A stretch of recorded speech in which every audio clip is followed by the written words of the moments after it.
Hi, my name is Joe, and welcome to my YouTube channel where I review martial arts books and also put out videos on other martial arts related subjects. So today in this video I'm going to be reviewing Full Contact Karate by Yves Theriault and Joseph Jennings from 1983. Now the thing is, the copyright I actually have on this is from '83. With that being said, in the appendix it actually shows Theriault's record up until 1995. So I have to admit that I have some questions about that. And actually, fun fact, this is the first book that I'm covering that I have exclusively on PDF. So the book itself is on full contact style kickboxing, which was it's sort of an older style of kickboxing in the West. It doesn't allow for leg kicks to the leg, and there's a requirement as to how often you need to kick, how many kicks you need to throw, and if you don't meet that requirement, you actually lose the round. I think internationally this has largely been overshadowed by Muay Thai, K1 style kickboxing, and variations of that. So concerning the authors, Yves Theriault was, a really good kickboxer for his time. He was in some of the lighter weight classes. He had over 70 fights. His final record was, I think, 69, 6-1, one draw, and 61 of those were knockouts. Clearly the dude packed some power. And Joseph Jennings, we have covered before. He was an Isshinryu karate practitioner. He wound up founding Panther Productions, which was the largest producer of martial arts instructionals through the 80s, 90s, probably a little into the 2000s. Don't quote me on that. I could be wrong. But definitely 80s and 90s. It's interesting that Mr. Theriault actually notes that he wasn't a black belt when he started kickboxing. When he was doing really well and winning a lot of fights. There is a part of this book that talks about preparation, and he says you don't need to be a black belt to fight. That's one of the reasons he brings it up.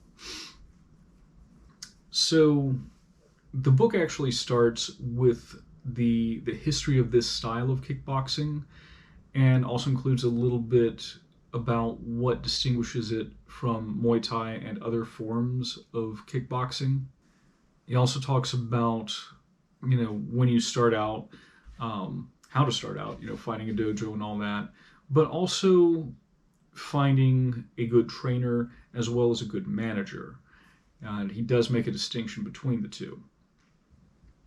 After that, they cover the individual rules and regulations for the PKA organizations. That's the Professional Karate Association, who did a lot of this style of kickboxing, including the fact that they do have minimum kick requirements, like you need to throw this many kicks per round in order for it to count.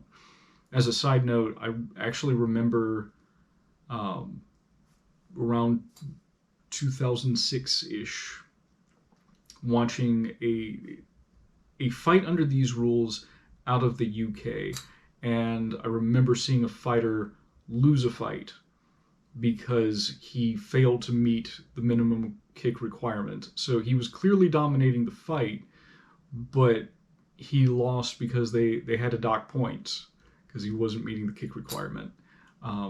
As a bit of editorializing, I think that's a silly and stupid rule, but that's not what the book is about.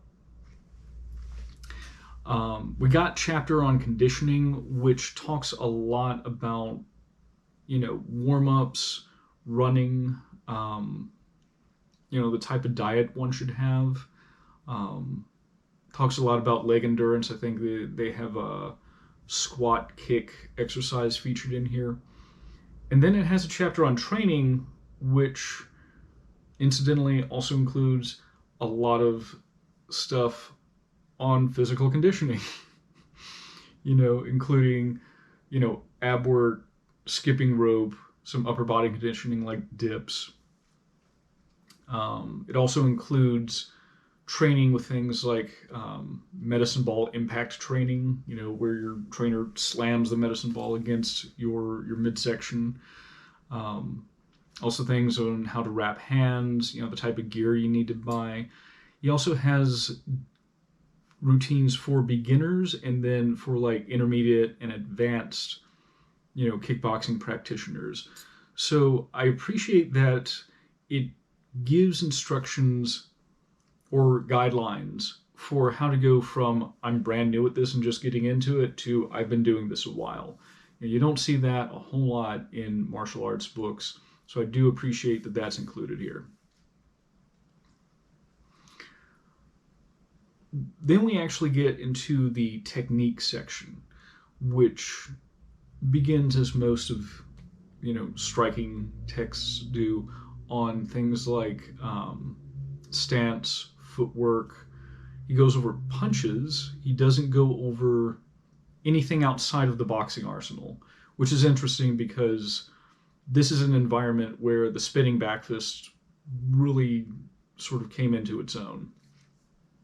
And he doesn't include it here, which I find interesting. But his philosophy is, I don't want to turn my back on my opponent, and I can at least understand that. Similarly, there aren't any spinning kicks. The kicks that are listed are the front kick, round kick, side kick, hook kick, and axe kick. I was a little surprised by the inclusion of the axe kick because I don't think it had really made its way around to being like one of the premier kicks at the time. In fact, rarely do you see it these days except for, folks who had a Taekwondo background. One thing he notes about the kicks is that he wants to focus on them going to the body. And he even says that, you should kick the guy's guard in order to wear out his arms. And I've heard of that being done in Muay Thai. I think this is probably the first I've encountered in like Western kickboxing that there's been any mention of that. So, it's probably not the only one, just the first time I personally have come across it. And he later on in his section, since we're talking about kicks, he's got a section on strategy, and he would prefer for people to kick early into a round because that's when you're fresher, and kicks take a lot of energy. Those are large muscles you're moving. So I think that all of that is very sound advice when it comes to kicking. Now, when it comes to defense, most of the defense that's listed in here just basically comes to shelling up. There's not a whole lot in the way of slipping or parrying. Then we get a chapter on offensive and defensive combinations. By defensive, I mean more counter. The other guy throws something, you defend it, and then you follow up with your own strikes. Toward the end of the book, it has sections on clinch work, not the Muay Thai style clinch work, but closer to the idea of boxing, like how to protect yourself, how to enter into a clinch and make sure you're not getting punched. It also has a part on fighting off of the ropes, which, again, between boxing, kickboxing, Muay Thai, even MMA, because MMA can take place in a ring, we don't see a whole lot of instruction on fighting off of the ropes. So I appreciate its inclusion here. And again, it ends with a section on strategy. As far as the pros go, I think the advice is a little conservative, but overall is very solid. So, there is nothing in here that I would go, that seems like bad advice given what we've learned since the 80s. All of it seems very solid. Again, I think it's a little bit conservative, particularly when it comes to the techniques. this is an environment where spinning techniques have worked incredibly well for certain fighters. Like Benny the Jet Urquidez, really made his name from doing that, jump spinning back kick. So there's a part of me that wishes I would have seen more on that. But again, what is presented is all, 100% solid advice. Is it just a shade conservative? The cons, as far as the structure of the book goes, I find it interesting that there's a chapter on conditioning, and then they get to training, and they include more conditioning. And I guess I'm sort of nitpicking there, but I don't know why you wouldn't put like all the conditioning stuff in the conditioning chapter, or just throw the two chapters together. So, I'm also wondering if it's a bit outdated. Like the stretches that are shown are static stretches, and I think that from my very surface understanding of conditioning, static stretching is seen as sort of outdated for athletic performance at this point. So, who would I recommend this to? It's a very solid book on kickboxing. There are parts in it that I wasn't expecting. I could recommend it for the techniques, but the fact that he's talking about how to find a trainer, how to find a manager, which is equally, if not more important, the parts on fighting off of the ropes, there are some very unexpected but very solid, pieces of advice in here. So if you're going into a striking combat sport, if you're going for boxing, this might be a little bit overkill because there's a lot in the technique section that you can just ignore. But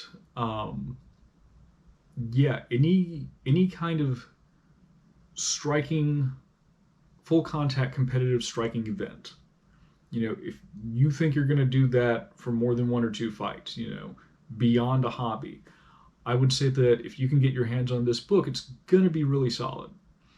It might now be my number one text for that purpose. Yeah, outside of that, even if the sport you're going into is something like mixed martial arts, there are parts of it you might have to modify or ignore. The chapter on clinching probably isn't going to be optimized for MMA. The stance may need a little bit of work. But I'd say especially if you have a background in something like karate or taekwondo, and you're already used to throwing kicks at people, this might be a good reference point to show you how to throw those things alongside boxing style punches in a full contact kind of format. Again, really good. I'm very high on that. So yeah, that's all I got for this week. And I hope you guys liked it. And if you do, please like and subscribe. And I'll see you next week. Thank you very much.